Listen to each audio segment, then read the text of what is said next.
ভিডিওটা করব অবশ্য করেই ব্যান্ডিকে নিয়ে, মানে মন্দিরাকে নিয়ে। আশা করছি তোমরা সবাই ভালো আছো, আমিও ভালো আছি। সাজানোপুর সংসার চ্যানেলের আরেকটি ভিডিওতে তোমাদের অনেক অনেক স্বাগত। কেমন যেন একটা ডাউন ডাউন লাগছে, কেন জানি না, ম্যাচ ম্যাচ করছে, ভীষণ আলসি দিচ্ছে, যেন মনে হচ্ছে ঘুম পাচ্ছে। আসলে এই 2025-এর মিডিল থেকে 2026-এর সময়টা যেন কোনোভাবে ভালো যাচ্ছে না। আমার কেন যেন কারোরই যেন ভালো যাচ্ছে না, কেমন যেন একটা কিছু একটা নেই নেই। অবশ্য করে মাকে হারিয়েছি বলেই বোধহয় বেশি এরকম ফাঁকা ফাঁকা লাগে। তারপর দেশে দিন জামাইবাবুরও এরকম একটা কিছু হলো, তারপরে তো টুকটাক এদিক সেদিক একটা হলো। যতই হোক দুঃসম্পর্কের রিলেটিভ হোক বা যেই হোক, এই কারোর কিছু হলে সত্যি খারাপ লাগে। আর মানে ফেসবুক আর ইউটিউবে এত পরিমাণ এই রাহুলকে নিয়ে এত পরিমাণ দেখাচ্ছে না, মানে অসহ্য লাগছে। মানে ফেসবুক এবং ইউটিউব খুলতেই না অসহ্য লাগছে। এত পরিমাণ একটা মানুষের মৃত্যুকে নিয়ে এত পরিমাণ, মানে সবাই মিলে, মানে আর কিচ্ছু নেই, মানে আর নেওয়া যাচ্ছে না। নিজের মধ্যে না শরীরের ভিতরে একটা অস্থিরতা লাগছে।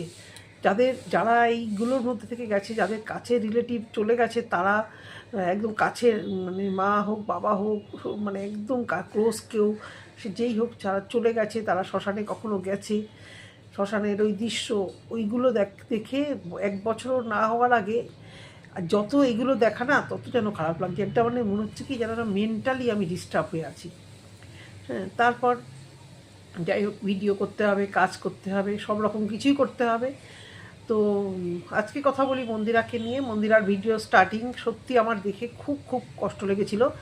আমি এর আগেও বহুবার বলেছি, আমি মন্দিরাকে কিন্তু সাপোর্ট করি একটা দিক থেকে, যে মন্দিরা অনেক স্ট্রং, অনেক কিছু চেষ্টা করে। অনেকেই বলে মন্দিরা সোমনাথকে বাসি খাওয়ায়, মন্দিরা এটা বারণ করে না। আমি এর আগেও বহুবার বলেছি যে কোনো মহিলাদের কথা কটা পুরুষ শোনে, আর পুরুষ মানুষদের কিছু হলেই আগে গিয়ে অ্যাটাক করে মহিলাদের। ছেলে মেয়ে রেজাল্ট খারাপ করলো, ধর ওই মহিলাকে। ছেলে মেয়ে কেন বাজে বাজে কথা বললো, তাহলে ওই মাটা, তাহলে বরটা কেন অসুস্থ, তাহলে ওই মহিলাটার দোষ। মানে মেয়েদের সংসারে প্রচুর জ্বালা, এবং কিছু মহিলা হয়ে, কিছু মেয়েরা হয়ে কিন্তু এই জিনিসটাকেই বারবার করে বলে যে ওর কিছু হয়েছে মানে ওর দোষ। এদিকে ধর্মের সার, যে কী পরিমাণ ধর্মের সার, মানে আজকে তো আমার মাথাটা গরম হয়ে যাচ্ছে একদম। মানে বাবুর হাব ভাব দেখবে, বাবু যখন মানে এয়ারপোর্টে যাতায়াত করছে, বাবুকে দেখে মনে হচ্ছে বিশাল বড় একটা মানে ম্যানেজার পোস্টে আছে, দপ্তর করে একটা। যে যারা বলে না ও খুব ভালো, ওকে খুব ভালোবাসি, ওকে দেখলে মায়া হয়, হয় তারা মানে কন্টেন্টের জন্য বলে, না হলে তারা হয়তো মানুষ চিনতে মানে ভুল করে। কিন্তু ওটাকে আমি বহু আগে চিনেছি, ওটা একটা কী জিনিস। ওটা যে মানে এই মন্দিরার ঘাড়ের উপর চড়ে, ওই ব্রহ্মদত্তর মতো চড়ে বসে আছে না। মন্দিরা ভুল করেছিল, কখন ভুল করে, ভুল তো অবশ্য করে ভুল, কোনোদিন আমি এটাকে সাপোর্ট করিনি। আর ওয়াইটিতে এটাকে বিক্রি করাটাকে আরও আমি মানে প্রচণ্ডভাবে মানে এই নিয়ে আমি ভিডিও করেছি। কিন্তু মন্দিরা সত্যি কিন্তু সংসারে সুখী নেই। যতই দেখানো হোক, যতই ও দেখাক, ও জান প্রাণ চেষ্টা করে মানুষের সামনে, ক্যামেরার সামনে হাসি মুখে আসতে। আর এটার যেন তাতেও যেন অ্যালার্জি, যখনই ক্যামেরা ট্যামেরা বেশি দেখায় যেন কত অ্যালার্জি। আরে এই পয়সায় খাচ্ছি। আবার দুদিন ধরে কন্ট্রোভার্সি করতে বসিয়েছিল মন্দিরাই, বস বেটা, বস ওখানে, নিজের ট্রিটমেন্টের টাকা তোল। তো আজকে ভিডিও শুরুতে খুব খারাপ লাগছিল, বাচ্চাটার জ্বর, কোথাও যাওয়ার সময় সত্যি দণ্ডমন্য করা। আমি এত জ্ঞান দেই না, আমার নিজেরই অত জ্ঞান নেই, জ্ঞান শুনি, যেটুকু আছে তাও একটু বলার চেষ্টা করি। এই যে অনেকেই চাচায় কিছু হলে বাইরে যাও, কলকাতা বাইরে যাও, সবসময় কি সম্ভব? হ্যাঁ, সিরিয়াস কোনো ব্যাপার হলে যদি পসিবল হয় চলে যাওয়া যায়। এই যে বাচ্চাটাকে রেখে 100বার মা আছে, দাদু ঠাকুমা আছে, কিন্তু আমার না যেন বাচ্চার প্রতি, বাচ্চাকে রেখে চলে যাওয়া, তারপরে ও যথেষ্টই ছোট, একটু বড় হোক, কাছে পিঠে কোথাও যাওয়া ঠিক আছে, এত দূরে যাওয়া। কালকে যে ভিডিওটা করলো, আমাদের যদি কিছু হয়ে যায় তাহলে মা তুমি দেখো, ও ঠিক ওর মতো সেম জিনিস আমার মাথার মধ্যে যে ঘোরে, তা না। আমি ইয়ার্কি করেই বলবো, যেরকম বড্ড ইয়ার্কি করেই বলে, আমি ইয়ার্কি করে প্রতি মুহূর্তেই বলি। আমার মা চলে যাওয়ার পর যেন কথাগুলো আমি বেশি করে ছেলেমেয়েদের বলি, আমি মরে গেলে কিন্তু এটা করবি, আমি মরে গেলে কিন্তু ওখানে ওই জিনিসটা রাখা আছে। মানে ব্যাপারটা ইয়ার্কি বলো আর একটা সিরিয়াস ব্যাপার থেকে কিন্তু আমি বলে যাই, এই ব্যাপারটা আমি বলতেই থাকি। তো মন্দিরা যেটা করেছিল কালকে, অনেকটা ওর মধ্যে মানে সিরিয়াস ভাবটাও কাজ করছিল, প্লাস অনেকটাও মানে ইয়ার্কি করেও বলেছিল। ও খুব স্ট্রেট ফরওয়ার্ড কথা বলে দেয়, সেই জন্য ওই কথাটা বলেছিল। এবং আমিও কোথাও যাওয়ার সময় এরকম বলি, দেখিস একদম মানে কলকাতার বাইরে কোথাও যাওয়ার সময়, মা যদি না আসি দেখে নিও, যদি না আসি ট্রেন ছাড়লেও এই কথাটা বলি। জানি বরের কাছে বকা খাই, আমি বলি আমি তো এটা ইয়ার্কি করছি, আমি জানি মুখে একটু চিনচিনে ব্যথা করলেই এই বোধহয় আমি আজকের রাতটাই লাস্ট, আমি এটা ইয়ারি করেই বলি, কিন্তু অনেক সময় হয় না মানুষের ইয়ার্কি কথাটাই সত্যি হয়ে যায়। আমার মাও যেরকম এবার যাওয়ার সময় বলেছে আর বোধহয় আসতে পারবো না, যদিও মা মাঝে মধ্যেই এই কথাটা বলে, আমি আর বেশি দিন নেই। এবারকার কথাটা মনে হচ্ছে আমার কানে বাজছে যে মা ওই কথাটাই বলেছে। যাই হোক, মন্দিরা ওটা বলেছে, তো গেল। বাচ্চাটার সত্যি শরীর খারাপ। আর এটা হয় না সকালের দিকে মনে হয় গাটা একটু মানে, যেহেতু জানি না এসি পেসি চালিয়েছে কিনা বা চাদরের তলায় ঢুকেছে কিনা, সকালবেলা দিকে একটু গাটা গরম লাগে। আর মা তো, মার মন সবসময় তো ওরকম হয়। আমারও যেন কোথাও যাওয়ার সময় যদি মেয়ে বলে ছেলে বলে একটু শরীর খারাপ লাগছে, আমার যেন অস্থির অস্থির লাগে। তাহলে ছেলে তো এখন তো অনেকটাই বড় হয়ে গেছে মেয়ের জন্য, তাহলে কি জ্বর হচ্ছে? জ্বর হলে দেখবে বাচ্চাদের একমাত্র মাকে চাই। যতই এদিক সেদিক ঠাকুমা দাদু ঠাকুমা দিদা সবসময় তো আর থাকে না, ওর মা বসে। আর মার মন তো বাচ্চাটার থেকেও, বাচ্চাটা হয়তো ভালো থাকবে, এই বাচ্চাটা সুস্থ হয়েও গেছে, কিন্তু মার মন তো একদিনের জন্য। আমিও আমার ছেলেকে রেখে গেছিলাম, তখন আমার ছেলে ক্লাস 8-এ পড়তো। আমি ইয়েতে গেছিলাম, কাজে গেছিলাম, আমিও গেছিলাম, হাজব্যান্ডও গেছিলো, বাচ্চা আমার মেয়েও গেছিলো, মানে হাজব্যান্ডের কাজেই গেছিলাম আর কি। তো সেখান থেকে আমরা ওই হায়দ্রাবাদ হয়ে, আমরা ওই কর্ণাটক হয়ে আমরা ওখান থেকে কাজ ছেড়ে ফিরে আসার কথা, কিন্তু বর বলেছে যে কাজ তো হয়েই গেছে, চলো আমরা এখান থেকে তো গোয়াটা কাছেই। আমি বললাম গোয়া তো গেছি, আর এবার যাবো না, বাচ্চাকে রেখে এসেছি। এখান থেকে তো চোখের জল ফেলতে ফেলতে গেছি, ওখানে গিয়েও মানে ওর গোয়াটি সেবার পুরো আমি নষ্ট করেছি। আমি বলেছি যে আমার বলে কেউ তো দাদু আর ঠাকুর মানে দাদু দিদার কাছেই আছে, কিন্তু হয় না, যতই ও বড় ক্লাস 8-এ পড়ে, যথেষ্টই বড়, কিন্তু আমার মনটা ভীষণ মানে খারাপ লাগছিল যে ওকে রেখে আসলাম প্রতিটা মুহূর্তেই। তারপর যাই হোক ওরা বেরোলো, হাসি মুখেই বেরোলো। তো ওরা এখানে এয়ারপোর্টে এসে খাবারটা দেখে আমার খুব খারাপ লাগছিলো। এখানে না ওরা ভীষণ ইনডিসিপ্লিন, জানি না কে কী বলবে। আমি হলে যদি অসুস্থ হতাম, আগের দিন ব্যবস্থা করে একটা তরকারি রেখে দিয়ে পরের দিন সকালবেলা একটু হাত রুটি, যাই হোক অত সকালবেলা করাই যায়। সকাল 8টা কেন, ভোর 4টেতেও যারা বেরোয় তারাও কিন্তু অনেক সময় ঘরে রান্নাবান্না করে রেখেই বেরোয়, ইচ্ছে থাকলেই উপায় হয়। ইচ্ছে থাকলে ওদের তো এরকম লাইফস্টাইল তো ওরা দেখেনি। আমার দিদি 8:30টায় বেরিয়ে যায় সকালবেলা, বিকেল 4:30তে ঢোকে। ওই সকাল 8:30টার মধ্যে শাশুড়ির খাবার, বরের খাবার, সবার খাবার বাটি বাটি বাটি করে, শাশুড়ি যেহেতু নিয়ে নিয়ে খেতে পারবে না, একদম সাজিয়ে ঢেকে ফলটা কেটে কৌটোয় রেখে, আমি ভাবি উফ বাপরে বাপ কী স্পিড রে তোর। তো সেরকম আমিও যে আমার বিড়ালগুলোর বাচ্চাদের খাবার দাবার সব দিয়ে সবার চিন্তা করি। তারপরে হ্যাঁ, আমি যদিও অনেকটাই পরে বেরোই আর রয়ে শুয়ে, আর ও যেরকম ওই আর্লি মর্নিং বলছি না, ও বেরোয় সমস্ত সকালবেলা রুটি ফুটি, নিজের টিফিন, বরের টিফিন, শাশুড়িটা ঢেকে এভরিথিং 3-4 পদের রান্না সব করে যায়। ইচ্ছে থাকলেই মানুষের উপায় হয়। এরকম আমার দিদি কেন, লাখ লাখ লোক মানুষ করছে, তা ওরা তো এই লাইফস্টাইলে অভ্যস্ত না। কিন্তু তবুও একটা দিন তো করাই যেত, কটা রুটি যদি আটা মেখে গোল গোল লেচি করে রেখে দিত, সকালবেলা জাস্ট ধরতো আর রুটিগুলো নিয়ে যেত। এবার গাড়িতে যেতে যেতে ওই রুটি আর তরকারি খেলে আর এয়ারপোর্টে খাওয়ার দরকার পড়তো বা একটু ডালিয়া, সকালবেলা প্রেশার কুকারে একটুখানি ফুটিয়ে নাও, টালে চালে একটু ডালিয়া।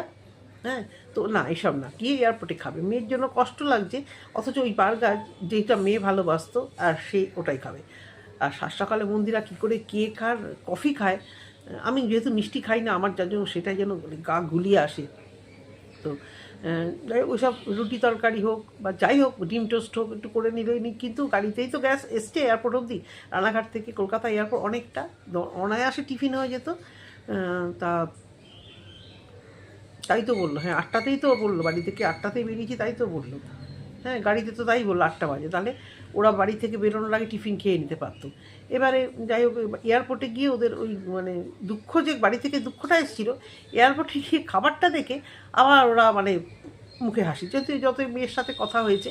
কিন্তু আমি যে দেখলাম ওই বার্গারটা খাওয়া, নিশ্চয়ই মেয়ে ওই বার্গার খেতে খুব ভালোবাসে, বাচ্চারা তো মানে বার্গার খেতে মারাত্মক ভালোবাসে, এবং বাচ্চাদের ছাড়া বাবা গুদগুদ করে বার্গারটাকেই অর্ডার দিতে হবে, বার্গারটাকেই খেতে হবে, মানে এদের ভালোবাসা। আর যেখানে সুগার, বাইরের খাবার ছাড়া, বাইরে বেরোচ্ছি বাইরের খাবার খাবো কি, বহু লোক আছে সারাদিন বাইরে যায়, ওষুধ ধরা পড়লে ওই শশা ফল রুটি, ভালো থাকতে হবে ভাই। জানি কোনো বেটা ছেলেরা কথা শোনে না, খুব একটা শোনে না, আর এ তো মানে অর্ধেক শোনে অর্ধেক শোনে না, মানে পাগলের ছাতা, মানে পাগল ওর থেকে বোধহয় ভালো হয়। তারপর যাই হোক ওরা ওদের মতো গেছে, হোটেলে থেকেছে, ওসব নিয়ে কোনো কথা নেই। বিকেলবেলা ফিরে এসে ডাক্তার দেখানোর কথা, আমি ওদের দুপুরে খাবার টাবার নিয়েও আমার কিছু জ্ঞান দেওয়ার নেই। টার্গারগুলো দেখে আমার একটু খারাপ লাগে, তাই বললাম এই যে ম্যানিয়া কমেন্ট বক্সে ভরে গেছে, ওটাকে ইয়ের ডাক্তার দেখাও, ওটাকে সারা কমেন্ট বক্সে যেমন ম্যানিয়া হয়েছে, সারাক্ষণ রোগ রোগ রোগ রোগ, পাগলের মতো, মানে একটা জঘন্য টাইপের ওই নায়িকাস তো খইবাজ। অনেকেই বলেছে ওকে 10টা 5টা ডিউটিতে পাঠাও, ওই ঘরে যায় না, ঘরে বসে বসে। এটা তো একদম সত্যি কথা। ওয়ার্ক ফ্রম হোম যারা করে তাদের কিন্তু মাথায় একটা চাপ আছে, ঘরে বসে থাকলেও তারা একদম অফিসের মতো কাজ করে, তাদের মাথায় আর কোনো কিছু যায় না, একদম অফিসের মতো দরজা আটকে অফিসের মতো কিন্তু বসে কাজ করতে হয় ওয়ার্ক ফ্রম হোম যদি তারা, মানে অনেকেই আছে মানে অনেক দিন ধরে করে, সেটা আলাদা, সেটার সিনসিয়ারিটি, সেটার দায়িত্ব কর্তব্য আলাদা। আর ও যেটা করে এই ট্রেডিং বলো, আর এই আর কি করে আমি জানি না, কোন গাবজাল দেয়, ওই ব্যবসা বলো, শাড়ির ব্যবসা, ও আজকে করলে করলাম, কালকে করলে প্যাকিং করলে করলাম, ও পরশু দিয়ে দেবো। ওটা খাটনি হলেও সেই মেন্টাল স্ট্রেসটা থাকে না, কারণ ওটা পুরোটাই নিজে। হ্যাঁ, লোকেরা দুটো কথা বলবে, কিন্তু নিজের লোকেরা দুটো কথা বলবে না হয়, সেটা শুনলাম, কিন্তু অন্য লোকের দায়িত্ব নিয়ে, অন্য লোকের চাকরি নিয়ে যে মানে রেগুলারিটি থাকবে, সেটা তো ওর নেই। ঘরে বসে ট্রেডিং করে আর সারাক্ষণ ট্রেডিংয়ের বাইরে গিয়ে আমার অসুখ আমার অসুখ। ভাবো, অ্যাপেলোতে ডাক্তার দেখিয়েছে, সেখানে ডাক্তার রিপোর্ট দেখে এই প্যানক্রিয়াসের সমস্যা বলেছে, ওটাকে ও সঠিক মনে করেছে, অথচ অ্যাপেলোর ডাক্তার যেটা বলেছে তোমার কিছু হয়নি, সেটাকেও বেঠিক মনে করে ও বলছে খারাপ ডাক্তার, এত টাকা খরচা করে আসলাম। মানে আছে, বহু রোজগার করছে, সব আমার পেছনে ঢেলে আমাকেই সুস্থ করো, আমাকেই খাওয়াও, তবে একটা শরীর মেনটেন করতে পারে না। ওই পানীয় জল, তারপরে তোমার স্মোকিং। তোমরা বলো তো, মন্দিরাকে অনেকেই বলে মন্দিরা যত্ন করে না, এই করে না, বাসি খাবার খায়। মানে যারা বলে তারা কি তাদের বড়দের আরও বেশি যত্ন করে, আরও বেশি টেক কেয়ার করে? হ্যাঁ, এই রে আগে রোজ দিন দেখতাম আমি তো একদিন, অনেক আগে, তখন আমি কন্ট্রোভার্সি করতাম না, লিখেছিলাম যে তুমি রোজ ডালিয়া খাও, মানে ডালিয়া দাও বরকে, রোজ দিন ডালিয়া দেয়, ডালিয়ার উপর সে আলমন্ড কাজুগুলোকে, পনিরগুলোকে সাজিয়ে সাজিয়ে দিচ্ছ, কাঁচা কাঁচা পনির। মানে ও কিন্তু চেষ্টা করে, যেটুকু দেখায় ভিডিওতে দেখি, কিন্তু চেষ্টা করতেই থাকে। কিন্তু ওর তরফ থেকে মন্দিরাকে কী যত্ন করে বলো তো? কোন দিনকে দেখেছো মন্দিরাকে একটু ভাত বেড়ে দিয়েছে, মন্দিরাকে একটু চা করে দিয়েছে, মন্দিরাকে একটু মাথা টিপে দিয়েছে, মন্দিরার জন্য কিছু করেছে? একমাত্র হয়তো একটু ক্যামেরা ধরা ছাড়া ওর কাছে কি কর্তব্য দেখো যেটা ও মন্দিরার জন্য করে? মেয়েটার পেছনেও সমস্ত কিছু মন্দিরা, হালে একটু স্কুলে দিয়ে আসা নিয়ে আসা বাইকে করে ব্যাস এসে এ করে, বাজার ঘাট সবই তো মন্দিরার উপরে। তাহলে যারা বলে মন্দিরা একে টেক কেয়ার করে না, এই মানসিক রুগী নিয়ে যে ঘর করছে, এটাই তো মন্দিরার অনেক। এর সাথে কি ঘর করা যায়? সারাক্ষণ রোগ রোগ রোগ রোগ, মানে কদিন ধরে খালি এই রোগ ওই রোগ। মন্দিরা পুরো ভিতরে কষ্ট চেপে রেখে দিয়ে কিন্তু এই আপদের সঙ্গে সংসার করছে। একটুও মন্দিরা ভালো নেই, যে আমাকে যতই বলো। হয়তো মেনে নিতে হয় প্রত্যেকটা মেয়েদের, আমরাও সব দিক থেকে সুখী না, মেনে নিতে হয়। কিন্তু মন্দিরা হচ্ছে দেখায়, ও উপরে দেখায় যে আমি খুব ভালো আছি, কিন্তু কিন্তু এটাকে দিয়ে কিন্তু ওটা মানে ভীষণই ঝামেলা। মন্দিরার প্রচুর প্রচুর বাজে দোষ আছে, ঝগড়া করে, তারপর মানে অনেককে ইউজ করে, তাদেরকে আবার ছুঁড়ে ফেলে দেয়, এই বাজে কথা বললো, দালাল ধরিয়ে আবার তার সাথে হেলায় ফেলায় করে। এইসবগুলো থাকলেও মন্দিরা কিন্তু এটাকে যতটা না হেলায় ফেলায় রাখে, মন্দিরাকে কোনটা খেয়াল রাখে বলো তো? হ্যাঁ, একটা কথা যেটা বললো যে প্যানক্রিয়াসের কি বাল্কি যে ব্যাপারটা ঘটেছে, সেটা হয়তো একটুখানি ফুলেছে। আমি এই প্যানক্রিয়াস সম্পর্কে আমার মানে এই ইউটিউব দেখে ছাড়া আমার নিজস্ব কোনো নলেজ নেই, কারণ আমি ঘাটিনি, ওই রোগটা নিয়ে ঘাটিনি, এবং আমি আর পছন্দও করি না। এই মন্দিরাকেও দেখছি না, ব্যাপারটা রিল্যাক্স করতে যায়। এখন আমি আমার বরের শরীর খারাপ ছেলেমেয়েদের শরীর খারাপ যদি বলেও 2-3 বার বলি, দাঁতে ব্যথা বলি, ভালো করে ব্রাশ কর, চকলেট বা এই সমস্ত খাওয়া দাওয়া বেশি বন্ধ কর। যখন শোনে না, তখন আমি ধর যা আছে কপালে দেখা যাবে, ও জো হোগা সো দেখা যায়গা। এই মন্দিরা ওরকমই হয়তো করছি। কাহাতক টেনশন করবো, যে কথা শোনে না তার পেছনে কাহাতক টেনশন করবো। আমি ওষুধ খাওয়াচ্ছি, আমি অড়হর পাতা বেটে খাওয়াচ্ছি, উরি বাপু সন্ধ্যেবেলা চিকেন রো খেয়ে দিচ্ছি, তা কাহাতক বলো তো? কাহাতক পারা যায়? আমি আমার বড় কথা বলছি, এই সোমনাথের বস যদি একটু সিনসিয়ার হতো, একটু মানতো, তাহলে ওকে অনেক কিছু দিক দিয়ে ঠিক করা যেত। কোনো কিচ্ছু না, কোনো ডাক্তারখানায় যাওয়ার মানে ইচ্ছা নেই, কোনো কিছু মেনটেন করার, ও হয়ে যাবে। এদের বাড়ির প্রত্যেকে তাই, ও যখন যায় একবারে পটকে যায়, মানে একদম চলেই যাবে। মানে সবাইকে তো অনেককে আমি দেখেছি এদের রিলেটিভদের মধ্যে, মানে ভোগাভুগি নেই, মানে হয় ভোগে, ওই পয়সার জন্য বেঁচে আসে আর কি। সত্যি কথা বলতে পয়সা আছে বলে যারা যেভাবে বেঁচে আসছে, সত্যি কথা পয়সাটা আছে বলে, তাই পয়সাটা যদি না থাকতো ওভাবে মানে বেঁচে আসে না। তো আমি সেটাই বলছি, এই যে সোমনাথ রোগ করছে, কিন্তু সোমনাথের ওই প্যানক্রিয়াসে একটু হলেও গাফিলতি আছে, সেটা হয়তো ওখানকার ডাক্তার পাত্তা দিতে চাইছে না। তার মানে এখানকার ডাক্তার মানে যেটা বলেছে পুরো ভুল, আর ওখানকার ডাক্তার যেটা বলছে পুরো ঠিক, এটাও ভাবাটা মন্দিরার পক্ষে ঠিক না। মন্দিরা যেভাবে বলছে প্যানক্রিয়াস ভালো আছে, ও রিপোর্ট করতে পারে না। রিপোর্টে কি লেখা আছে প্যানক্রিয়াস ভালো আছে? লেখা আছে কি? একটা প্রবলেম দেখা দিয়েছে তো, ও রিপোর্টটা পড়ুক, ও যেমন বেশি গাছ মানে মানে আর কি, ও আর কি ফ্রি মাইন্ডে থাকতে চাইছে, যে অত তো ওকে কোনোদিন দেখতে হলেও মানে দেখে দেখেও আর কি, বাবাকে দেখেছে, একে দেখেছে, তাকে দেখেছে, সবাই তো একরকম হয় না, ও ব্যাপারটাকে ক্যাজুয়াল নিচ্ছে। কিন্তু সারাক্ষণ রোগ রোগ রোগ রোগ, কারণ মন্দিরা তবুও একটা জগৎ আছে, সারাক্ষণ এই ইউটিউব দেখছে, মেয়েকে নিয়ে থাকছে, আর মেয়েরা খুব প্রকাশ করতে পারে, মেয়েদের মন খারাপ হলে এর সাথে গল্প, ওর সাথে গল্প করে মেয়েরা প্রকাশ করে। আর এই ধর্মের স্বার্থ এখন তো বোধহয় জানি না, বন্ধুদের সাথেও বোধহয় আড্ডা ফাড্ডা মারে না, মাঝখানে একটু বেরিয়েছিল আড্ডা ফাড্ডা মারতে, কাজ নাই কর্ম নাই বলো তো, একটা 32, 33, 34 বছর জানি না, হোয়াট এভার মেয়ে বয়স কত আমি জানি না, ওদের আমার খেয়াল থাকে না, এতক্ষণ ঘরে থাকতে পারে কোনো পুরুষ মানুষ? কোনো সুস্থ পুরুষ মানুষের এই 4 দেওয়ালের মধ্যে, এই সারাক্ষণ ওইটুকু ঘরের মধ্যে, তাও যে বিশাল একটা বাড়ি, বাগান বাড়ি, রানি ঘুরে বেড়াচ্ছে, ঠিক আছে, তার একটা আলাদা জগৎ থাকছে, এই মাছ ধরছে, ওই ঘুরছে, ওটা পরিষ্কার করছে, একটা তো দেখি না আমি ঘরে কোনো দিন পরিষ্কার পরিচ্ছন্ন, একটা ঘরের আমি কিছু করতে দেখি না। তো মানে মন্দিরা এভরিথিং, ঘর পরিষ্কার বলো, রান্নাঘর পরিষ্কার বলো, সে লোক দিয়ে হোক, একে দিয়ে হোক, সমস্ত কিছু সকাল থেকে বিকেল অবধি হোক, রোজগারটা পুরোটা হোক, আর এই ধর্মের সার শুধু ফুটুনি, আর ওর মাথাটাকে পুরো নষ্ট করে দিচ্ছে। সাইকাইটিস্ট দেখিয়ে কি ওষুধ খেত, তো আর দুদিন পর পর আমি মরে যাব, আমি করে যাব, এই জন্যই না মন্দিরা ভীষণ আনএফি। আর আনএফি বলেই মন্দিরা কী করে, দুনিয়ার বাইরের এই যে বন্ধু বান্ধব, আল ফাল ছাল কতগুলো দালাল মালাল পোশাক, কারণ ও চ্যানেলে পয়সা রোজগার করতে হবে, কারণ ও তো একটা মেন্টালের সঙ্গে থাকতে থাকতে, একটা রুগ্নর সাথে থাকতে থাকতে ওরও তো মেন্টাল সত্যি কথা সব দিক থেকে খারাপ হয়ে গেছে। আগে ছোটোবেলায় দেখেছি যে বাবা মায়ের ওই অবস্থা, কোনোদিন তো ভালো পরিবেশে বড় হতে পারেনি, তারপর অভাব হয়ে এই এক আপদের পাল্লায় পড়েছে, তারপর যে টাকাটা রোজগার করেছে স্বাচ্ছন্দ্যভাবে থাকবে, এই এক ধর্মের সার, এ তো নড়েও না। আর মন্দিরা সবাই বলে তুমি বলো ওটাকে বাইরে চাকরি করতে, তাহলে বললেই কি এগুলো শুনবে? যার একবার ওই হয়ে যায়, শিকড় গজিয়ে যায়, বসে থাকলে তো শিকড় গজিয়ে যায় পিছন থেকে, যেটা কথা বলে গাছের মতো বসে থেকে ওর এখন শিকড় গজিয়ে গেছে, ওই শিকড় উপরে ওকে ছেড়াও যাবে না, আর সারা জীবন ওর ঘাড়ে বসে এই জিনিসটাই করবে। এরপর যদি বেশি বাড়াবাড়ি হয়ে যায়, মন্দিরার জীবন মানে নরক হয়ে যাবে। আজকে মন্দিরা যদি বড় শরীর খারাপ হয়, এই ক্ষমতা আছে, এই সেই আপদটা ওকে মানে ঠিক করে বাঁচিয়ে রেখে দেওয়া। সেম জিনিস যদি মন্দিরার হতো, টাকা পয়সা মন্দিরা রোজগার করতো না, এই আপদটার সেই ক্ষমতা আছে?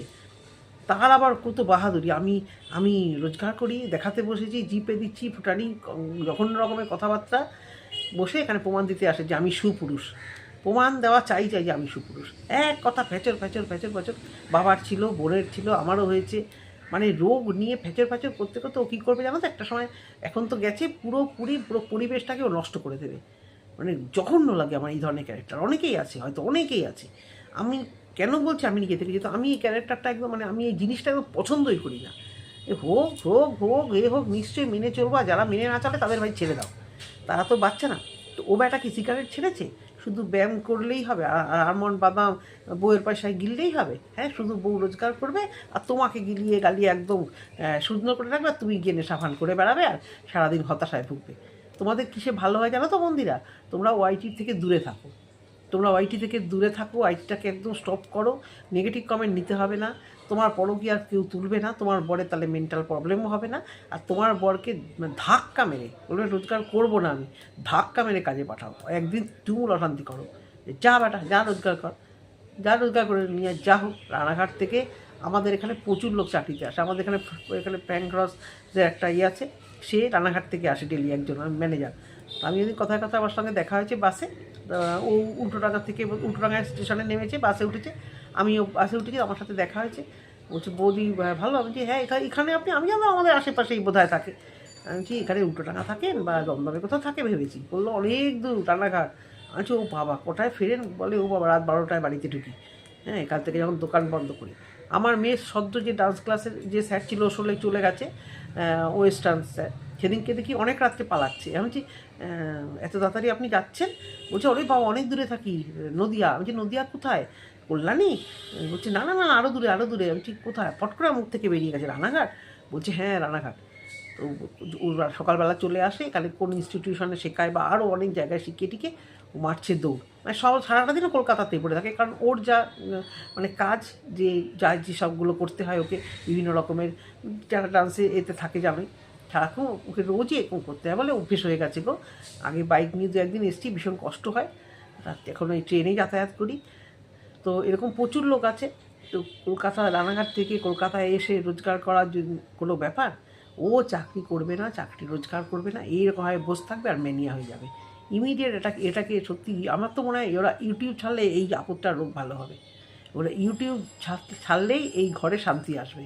ইউটিউব আছে তাই ঘরে অশান্তি হচ্ছে, ইউটিউব আছে তাই এদের খাওয়া জুটলে কি হবে, অশান্তিও হচ্ছে, সঙ্গে সমস্ত কিছু নষ্ট হয়ে যাচ্ছে। বিভিন্ন রকম লোক বিভিন্ন রকমের অনেকেই যে বলেছে বাইরে যাও বাইরে যাও বাইরে যাও, ট্রিটমেন্ট করতে বাইরে যাও, বলতে বলতে বলতে বলতে এই বাইরে গিয়ে এখন মানে দোনোমনসে পড়ে গেছে, লাভ দিয়ে পড়ে, এমন হয়তো কিছুই হয়নি, এদিকে লাভ দিয়ে পড়ে পয়সা আছে, পয়সা থাকলে ভূতের বাপেরও শ্রাদ্ধ হয়, তাই পয়সা নিয়ে বাইরে চলে যাও, ট্রিটমেন্ট করাও। একটু রয়েস হয়ে যেতে পারতো, একটু ধরে যেতে পারতো, এমন ওই যে মিনছে ব্যান্দা মিনছে এমন কালে ঢুকিয়েছে, আমি চিররোগী, আমি বোধহয় মরবো, আমি বোধহয় এই হয়ে যাবো, ব্যাপারটাকে বাড়াবাড়ি করতে করতে করতে করতে আর কিছু ওই কমেন্ট বক্সে কমেন্ট কমেন্ট কমেন্ট বাইরে যাও বাইরে যাও বাইরে যাও। নিজেদের এখান থেকে যদি কিছু চিন্তা করতো তাহলে হয়তো একটু রয়েছে বাচ্চা মেয়েটাকে এক্ষুনি হয়তো রেখে দিয়ে চলে যেত না। আমি হয়তো অনেক কথা ভুলও বলতে পারি, যদি তোমাদের মনে হয় ভুল বলেছি কমেন্ট বক্সে জানিও, আর যদি ঠিক বলি অবশ্য করি কমেন্ট বক্সে জানিও। এখনকার মতো ভিডিওটা রাখছি, টাটা।